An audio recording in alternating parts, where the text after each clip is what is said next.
अस्सलाम वालेकुम, आदाब। आप देख रहे हैं स्टेट ऑब्जर्वर। मैं हूं आशिया खान। आज हमारे साथ फिर एक बार बातचीत करने के लिए मौजूद हैं casual labour United front of Jammu and Kashmir के मेंबर। जिस तरह से आप देख सकते हैं कि डीडीसी चुनाव थे, सब वहां पर बिजी थे, तो इन सब मुद्दों पर ध्यान नहीं दिया गया। पर कहीं ना कहीं अगर हम केंद्र सरकार की बात करें तो उसने डीडीसी चुनावों से पहले कहा था कि सबके मसले हल किए जाएंगे, यानी कैजुअल लेबर्स के भी जो मसले हैं उनको हल किया जाएगा। डीडीसी चुनाव तो खत्म हो चुके हैं, नतीजे भी घोषित हो चुके हैं, भाजपा विजयी रही है जिस तरह से आप सबको पता है। तो वही अभी हम बातचीत करेंगे। तनवीर हुसैन जी, सबसे पहले तो मैं आपसे ये जानना चाहूँगी कि डीडीसी इलेक्शन करके आपका ये जो काम था वो रुक चुका था, जिस तरह से डीडीसी इलेक्शन खत्म हो चुके हैं, अब आपको क्या लगता है कि इनको याद करवाना पड़ेगा या खुद ही याद आ जाएगा? देखिए आशीष जी, सबसे पहले मैं आपको और स्टेट ऑब्जर्वर की पूरी टीम का थैंक्स करता हूँ कि आज फिर से आप शॉर्ट नोटिस में यहाँ पे आए।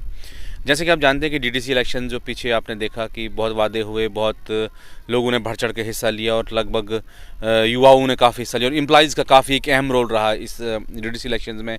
वो पीएचई डिपार्टमेंट्स, वो एजुकेशन है, वो एनवाईसी, एनवाईबी, एनवाईसी, जितने भी वर्कर्स हैं, हमारे ड्यूटीज़ भी हमसे ली गई और हमारे वर्कर्स के साथ कमिटमेंट भी की गई थी कि जो डीडीसी इलेक्शन ख़त्म होने के बाद ही जो इसके ऊपर कार्रवाई शुरू हो, उसको याद दिलाने के लिए आज हमारी Jammu Kashmir casual labour front के अलग अलग डिपार्टमेंट से एक प्रेसिडेंट्स को हमने आज यहाँ पे बुलाया है और सरकार से ये मांग करते हैं कि जो मैनिफेस्टो में सरकार ने ये रखा है हमारे इस मुद्दे को किसको हल करें। और साथ ही साथ जो हमारी टीम डॉक्टर जितेंद्र सिंह से दिल्ली में जाके मिली थी इलेक्शन से पहले और उन्हें कमिटमेंट की थी कि जैसे इलेक्शन ख़त्म होंगे उसके ऊपर प्रोसेस शुरू होगा, और उन्होंने कहा कि प्रोसेस ऑलरेडी चल रहा है और जो लिस्टें वगैरह मंगाई गई थी वो सेक्रेटरीट से दिल्ली में चली गई है। तो मुझे लगता है कि सरकार को अपने वादे पर आके, क्योंकि आप जानते हैं कि कई साथी ऐसे हैं बेचारे जो मर चुके हैं, कोई साथी ऐसे जो 60 दिन की है, जो कई साथी ऐसे जिनने अपनी सर्विस दे के इस डिपार्टमेंट को अपने खून से सींचा है। अब लगता है कि वक्त आ गया सरकार को कि डिलीजर्स को वन टाइम उनका जो सेटलमेंट किया जाए। उसके अलावा जो एजुकेशंस में हमारे जो साक्षर भारत मिशन के तहत साथी लगे हैं वो हैं, या एनवाईबी के जितने भी साथी हैं, जो जितने भी अनरेगुलाइज लोग हैं, अब मौका आ गया सरकार को वन टाइम इनके इशू को सेटल किया जाए। क्योंकि आप देखते हैं कि किस तरह से साथ भाजपा को जम्मू प्रांत की अगर बात करें हम कि लगभग 70 के करीब जो सीट्स उनको यहाँ पे मिली, और उसमें खास रोल जो रहता है इसी कैजुअल लेबर्स का, जो 61,000 इनकी फैमिलीज़ वगैरह का रहता है।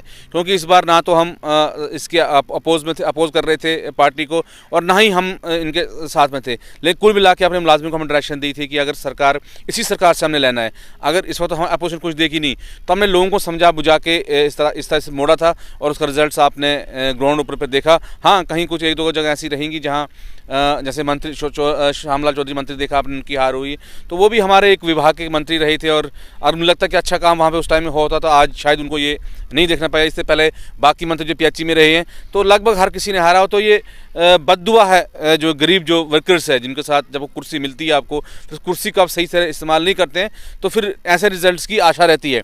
लेकिन फिर भी उसके अलावा भी हमने फिर भी भाजपा को जो है पूरे जम्मू कश्मीर में, जम्मू में नहीं बल्कि कश्मीर में भी पूरा सपोर्ट हुआ है कि इसलिए क्योंकि उनकी कमिटमेंट है हमारे साथ और हमारे उनके साथ।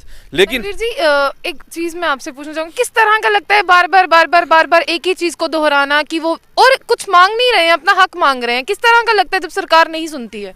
देखिए आशीष जी, बहुत दुख होता है कि जिस सरकार को हमने अपनी ज़िंदगियाँ दी हैं और यहाँ के सिस्टम, जितना भी सिस्टम यहाँ पे, वो मेडिकल सिस्टम है, वो एजुकेशंस का है, वो गांव-गांव में जाके लोगों को अवेयर करना हो, या वो बाकी जिस किस्म की भी ग्राउंड लेवल की जो एक्टिविटीज़ होती हैं, वो यही डेली वेजेस वर्कर्स करते हैं।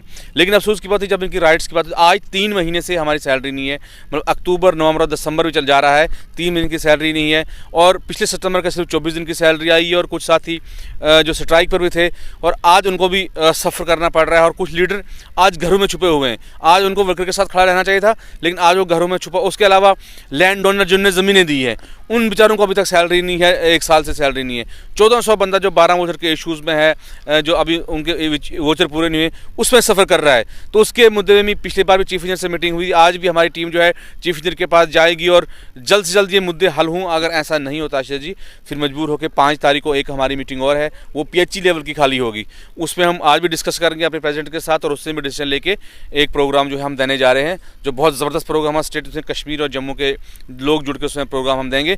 लेकिन सरकार को अभी यही अपील है कि हम रोडों पे नहीं आना चाहते हैं, ना हम स्ट्राइक के मूड में अब है और ना बार बार हम नहीं चाहते हैं कि अपने लोगों को इस कोविड में चलते हुए हम इस रिस्क में झोंकें। तो सरकार से यही अपील है आपके चैनल के ज़रिए कि जो आपको मतदान जिस तरीके से आपने देखा कि भाजपा को सपोर्ट मिला है जम्मू प्रांत से, तो वो यही लोग हैं जो वोट डालते हैं और निकलते हैं।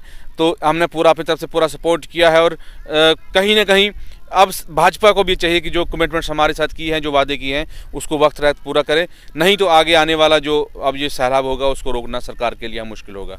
शुक्रिया।